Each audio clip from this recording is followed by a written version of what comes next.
और खबरदार उसकी उस बेटी को एक्सेप्ट नहीं करना।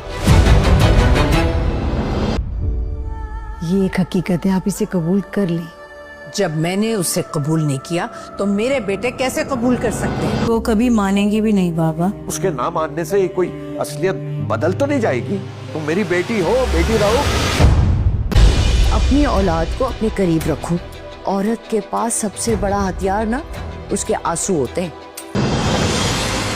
सुरैया आंटी के आंसुओं का उजाला कैसे कर सकते हो तुम?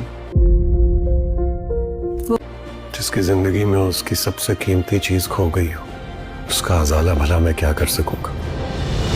जहां आरा को ये फील हो रहा होता है कि उसके बच्चों ने उसको धोखा दिया है और उसके बच्चों को ये बात मालूम थी कि मीर नोमान की एक बेटी भी है और उसके बच्चों ने उससे इतना बड़ा सच छुपाया है और वो अपनी बहन को अपना भी चुके होते हैं और वो उसके एंगेजमेंट के फंक्शन पर भी गए हुए होते हैं। और जहां आरा बहुत ही ज़्यादा परेशान हो चुकी होती है और उसे कुछ भी समझ नहीं आ रहा होता और जैसे ही बेगम नवाज़ उससे मिलने के लिए आती है तो वो जहां आरा की इस सिचुएशन का फ़ायदा उठाने की कोशिश करती है और वो जानबूझकर जहां आरा को उसके बच्चों के ख़िलाफ़ ही भड़काने की कोशिश करती है और वो जहां आरा से यही बात कहती है, तुम्हें अपने बच्चों को अपने करीब रखना होगा और औरत का सबसे बड़ा हथियार उसके आंसू होते हैं। तुम उनके सामने मगरमच्छ के आंसू बहाओ और उन्हें अपनी तरफ कर लो और कभी भी मीर नोमान की बेटी को एक्सेप्ट मत करना। अगर तुमने ऐसा कर लिया तो मीर नोमान की जीत हो जाएगी।